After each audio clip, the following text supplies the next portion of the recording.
శ్రీమాత్రే నమ. జయ గురు దత్తాత్రేయ నమ. ఈ వీడియోలో మనం ఆగస్టు 1వ తారీఖు నుంచి 15వ తారీఖు మధ్యలో జరగబోయే పక్ష ఫలితాలు ఏ విధంగా ఉంటాయో తెలుసుకునే ప్రయత్నం చేద్దాం. మరి ఈ పక్ష ప్రారంభంలో ఉన్నటువంటి గ్రహస్థితి పరిశీలించినప్పుడు కుంభరాశిలోనే శని వక్రగమనంలో ఉండడం జరిగింది.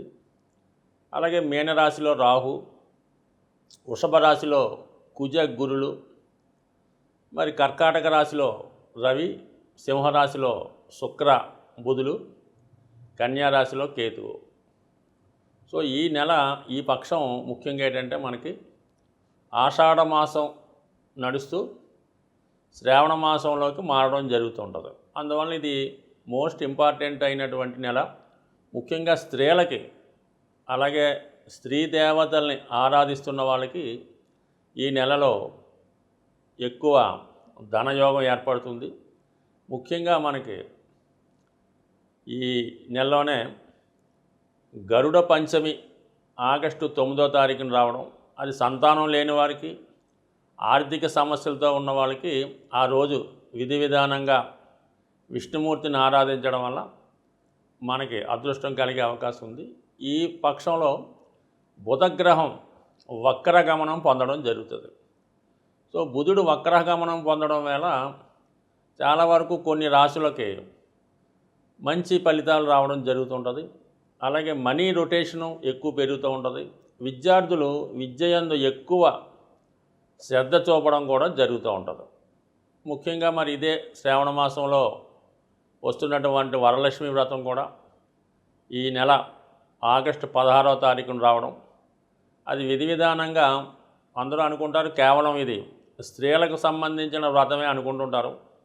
కానీ అలా కాకుండా మరి కుటుంబంలో ఉన్నటువంటి స్త్రీలతో పాటు వాళ్ళు ఎంత విధి విధానంగా నియమంగా ఈ వ్రతాన్ని ఆచరిస్తారో పురుషులు కూడా, అంటే వాళ్ళు భర్తలు అవ్వచ్చు, వారి యొక్క సంతానం అవ్వచ్చు, వారు కూడా చాలా నియమంగా విధి విధానంగా ఉంటూ ఆ రోజు లక్ష్మీ అమ్మవారిని, విష్ణుమూర్తి అమ్మవారిని ఆరాధించడం వల్ల ఖచ్చితంగా జాతకంలో ఉన్నటువంటి చాలా దోషాలు పరిహారం అవుతాయి. ముఖ్యంగా వివాహం కాని అమ్మాయిలకు కానీ అబ్బాయిలకు కానీ వరలక్ష్మి వ్రతం రోజు విధి విధానంగా పూజ చేసుకోవడం వల్ల ఆ అమ్మవారి అనుగ్రహానికి పాత్రులై తొందరగానే వివాహం జరగడం కూడా జరుగుతూ ఉంటుంది. అంటే మిగతా మాసాల కన్నా ఈ శ్రావణ మాసం అన్నది వివాహాలకి శ్రేష్టమైనది.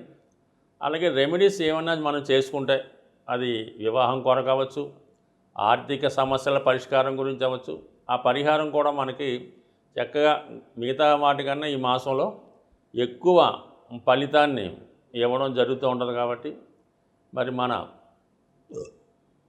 సభ్యులందరూ కూడా ఈ ఆషాఢ మాసంతో ప్రారంభమై మరి మనకి శ్రావణ మాసంతో ఇంకా మొదలవబోతున్నటువంటి ఈ పక్ష ఫలితాల్లో ఈ బుధ వక్రగమనం వల్ల కొన్ని ఫలితాలు మారడం జరుగుతుంటుంది. అది విధి విధానంగా మీరు తెలుసుకొని మరి చివరిలో చెప్పబోయే పరిహారాలు కూడా పాటించడం వల్ల చక్కని ఫలితాలు పొందుతారని ఆశిస్తూ, సింహరాశి వారికి రాశి అందే శుక్రబుధులు, అలాగే ఈ ఆగస్టు 5 నుంచి బుధుడు వక్రగమనం పొందడం జరుగుతుంది. ఒక విధంగా శుక్రుడు ఐశ్వర్యానికి, సంపదకి కారణం అవుతూ ఉంటాడు. శుక్రుడు జాతకంలో బలంగా ఉంటే జాతకుడు ధనాన్ని సక్రమైన మార్గంలో సంపాదించి దాన్ని సక్రమైన మార్గంలో అనుభవిస్తూ జీవితాన్ని అభివృద్ధికరంగా నడుస్తూ ఉంటుంది. శుక్రుడు ఏమాత్రం పాపగ్రహాలతో కలిసిన జాతకుడు తన సంపాదించిన ధనాన్ని వ్యసనాల వల్ల కానీ మోసాల వల్ల కానీ పోగొట్టుకోవడం జరుగుతూ ఉంటుంది. మరి ప్రస్తుతం శుక్రుడు రాశి అందే సంచరిస్తూ ధన లాభాధిపతి అయినటువంటి బుధుడు, అంటే ఈ సింహరాశి వారికి బుధుడు ఒక్కడే ధనాన్ని ఇచ్చే గ్రహం. అటు ధనం సంపాదించాలన్నా, ధనం దాచుకోవాలన్నా, వారసత్వ సంపదగా, కుటుంబ సంపదగా రావాలన్నా కూడా ఖచ్చితంగా బుధుడే కారణమవుతూ ఉంటాడు. అటువంటి బుధుడు కూడా రాశి యందు సంచరించడం అన్నది జాతకుడికి ఒక విధంగా ఐశ్వర్య యోగం లాంటి యోగం ఏర్పడింది. దానికి అదనంగా మరి ఏంటంటే ఈ 5వ తారీఖు నుంచి బుధుడు వక్రగమనం పొందుతూ ఉంటాడు.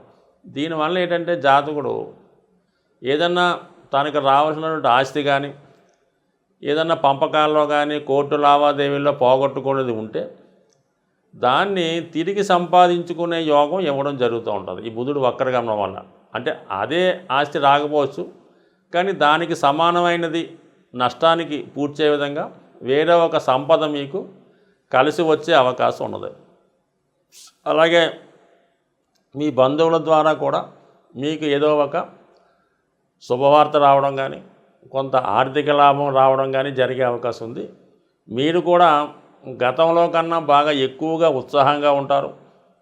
ఇంకా కొత్త విధానాల ద్వారా ధనాన్ని సంపాదించే ప్రయత్నం కూడా చేయడం జరుగుతూ ఉంటుంది. సో కొంతవరకు దీనికి ఈ 2 గ్రహాలు కారణమైతే గత కొంతకాలంగా సప్తమ స్థానంలో శని భగవానుడు మీ యొక్క అభివృద్ధికి బ్రేక్ వేయడం జరుగుతుంది. మరి ప్రస్తుతం శని భగవానుడు కూడా వక్రించి 6వ స్థాన ఫలితం కూడా రావడం వల్ల మీలో కొంత ఉత్సాహం పట్టుదల పెరుగుతూ ఉంటుంది.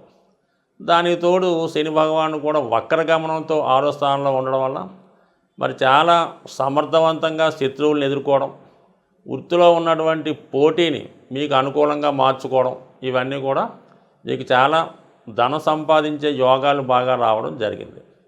అలాగే మరి రాష్ట్రాధిపతి శుక్రుడు 10వ స్థానంలో సంచరిస్తూ కొన్ని బాధ్యతలను సంపూర్ణం చేసే అవకాశం ఉంటుంది. పెద్దవాళ్ళని సేవ చేయడం కానీ, అంటే మీ తండ్రి సమాన వ్యక్తులకి ఏమైనా హాస్పిటలైజేషన్, వాళ్ళకి ఏమైనా కావాల్సిన సౌకర్యాలు చూడడం, అలాగే మిమ్మల్ని నమ్ముకున్న వాళ్ళకి అంటే ఏదో ఒక రెస్పాన్సిబిలిటీ మీ మీద ఉండడం జరుగుతుంటుంది. ఆ బాధ్యతని సంపూర్ణంగా కంప్లీట్గా నెరవేర్చే ప్రయత్నం ఇప్పుడు జరుగుతూ ఉంటుంది. దానికి తోడు మీరు ఏమైనా ప్రభుత్వానికి చెల్లించడం, పన్నులు, ట్యాక్సులు వగైరా చెల్లించడం, వ్యక్తిగత ఆరోగ్యం కొరకైనా శ్రద్ధ తీసుకోవడం, ఇవన్నీ కూడా వేయిలో ఉన్నటువంటి రవి ఆగస్టు 16 వరకు ఏదో ఒక బాధ్యత రావడం జరుగుతుంటుంది.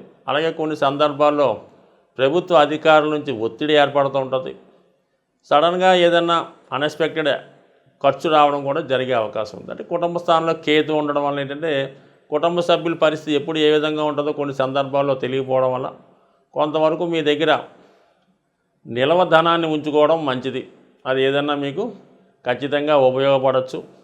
మరి ప్రస్తుతం ఈ శని ప్లస్ రవిల యొక్క షష్టాష్టక స్థితి సడన్గా మీకు వృత్తిపరమైనటువంటి చేంజ్ కానీ, వృత్తిపరంగా ఇబ్బందులు కానీ, మీ యొక్క ఆత్మగౌరవానికి ఇబ్బంది కలిగే విధంగా సడన్గా ఒక సంఘటన లాంటిది జరిగే అవకాశం ఉంటుంది. ఈ ఆగస్టు 16 వరకు కూడా ఈ శని రవిల షష్టాష్టక స్థితి మీకు ఉద్యోగ సంబంధించిన విషయాల్లోనూ, ఏదైనా కోర్టు లావాదేవీలు ఉన్నా, ప్రభుత్వం సంబంధించిన కార్యక్రమాలు ఏమైనా ఉంటే అవి మీకు వ్యతిరేకంగా రిజల్ట్ వచ్చే అవకాశం ఉంటుంది. కాబట్టి సాధ్యమైనంత వరకు ఈ విషయంలో జాగ్రత్తగా ఉండండి. వీలైతే ఈ కోర్టు సమస్యలు కానీ ఏమైనా సెటిల్మెంట్ లాంటివి ఏమైనా ఉంటే ఆగస్టు 16 తర్వాత ఏర్పాటు చేసుకుంటే మంచిది. ఈలోగా చేసుకోవడం వల్ల కొంత అనుకోకుండా నష్టం లాంటిది. అలాగే అష్టమంలో ఉన్నటువంటి రాహు కొంత అవమానాన్ని జరిగే అవకాశం ఉంటుంది. చెయ్యని తప్పుకి ఒక విధమైన పనిష్మెంట్ లాంటిది వచ్చే అవకాశం ఉంటుంది. కాబట్టి సాధ్యమైనంతకు జాగ్రత్తగా వ్యవహరిస్తూ ఏదైనా ఒక మంచి రెమెడీ పాటించడం వల్ల ఈ సమస్యల నుంచి బయటపడే అవకాశం ఉంటుంది. మరి ఈ నెలలో ఈ పక్షంలో వస్తున్నటువంటి పండగల్లో ముఖ్యంగా ఏంటంటే మనకి మాస శివరాత్రి. ఈ మాస శివరాత్రి ఆగస్టు 2వ తారీఖున రాబోతుంది. ఖచ్చితంగా ఆ రోజు శని యొక్క ప్రభావం ఉన్నవాళ్ళు లేదా రాబోతున్న వాళ్ళు కూడా ప్రతీ నెల ఒకసారి మాస శివరాత్రి రోజు ఏదైనా శివాలయంలో అభిషేకం చేసుకోవడం వల్ల, అభిషేకం చేయడం కుదిరితే కనీసం శివాలయం దర్శించి ఒక 11 ప్రదక్షిణలు చేయటం వల్ల మీకు నెల మొత్తంలో శివుణ్ణి పూజించే ప్రభావం మీ ఖాతాలో వేయడం జరుగుతుంది. కాబట్టి మొత్తం రాబోయే ఈ నెలంతా మళ్ళీ మాస శివరాత్రి వచ్చేంత వరకు కూడా మీకు ఈ మాస శివరాత్రిలో చేసుకునే పుణ్యం ఎల్లవేళలా మిమ్మల్ని కాపాడుతుంటుంది. సో అందువల్ల కంపల్సరీగా మాస శివరాత్రి ఒకటి చేసుకోవడం. సో అలాగే మరి ఎక్కువగా సమస్యలతో ఇబ్బంది పడుతున్న వాళ్ళు, ఆర్థిక పరంగా మనం ఏమీ చేయలేకపోతాం అనుకున్న వాళ్ళు కంపల్సరీగా మనకి ఈ శ్రావణ మాసంలో వచ్చే తొలి గురువారం రోజు అంటే కంపల్సరీగా మీకు వస్తుంది. శ్రావణ మాసం మనకు ప్రారంభమవుతుంది ఈ పక్షంలోనే. తొలి గురువారం రోజు కంపల్సరీగా మీరు ఏదైనా గోశాలకు దర్శించడం కానీ, లేదంటే మీ కుటుంబంలో కానీ మీ దగ్గరలో ఏదైనా ఒక గోవు ఉన్నప్పుడు మీరు విధి విధానంగా స్నానం చేసి, వీలైతే పసుపు రంగు బట్టలు, టీషర్ట్ అన్నా పర్లేదు, లేదంటే పంచా కండువా, లేదంటే పైన ఈ పసుపు రంగు వస్త్రాలు ధరించి, మరి గోశాలలో శనగలు అంటే వరలక్ష్మి పూజకు ఉపయోగించే శనగలు కేజింపావు జాగ్రత్తగా నానబెట్టి, మీ చేత్తోనే నానబెట్టి, అందులో నానబెట్టిన తర్వాత దాంట్లో ఒక పావు కేజీ బెల్లం, ఈ కేజింపావు శనగలు, అలాగే ఈ పసుపు రంగు అరటిపళ్ళు, దేశవాళీ అరటిపళ్ళు పసుపు రంగు ఉంటాయి కదా, అవి ఒక 3 తీసుకోండి. ఇవన్నీ కలిపి చక్కగా ఒక మంచి ఇస్త్రాకులో పెట్టి, ఎవరికైతే మనకి బాగా ఆత్మీయులంటి వారికి భోజనం ఏ విధంగా పెడతామో ఆ విధంగా ఆవుకు మీరు మరి అవి తినిపించి, ఒక ఆవు ఉంటే ఆవు పెట్టండి, లేదంటే మొత్తం అందరికి కూడా అదే మీరు పెట్టడం.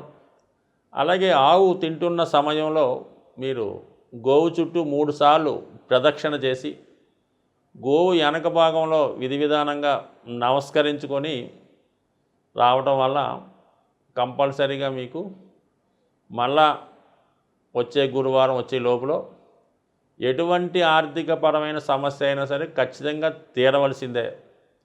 మళ్ళా ఇంకా తీరలేదనుకుంటే మళ్ళా వచ్చే ఆషాఢం, శ్రావణం, ఇంకా అలా ప్రతీ నెలలో వచ్చే మొదటి గురువారం రోజు కనీసం 3 సార్లైనా చేయండి.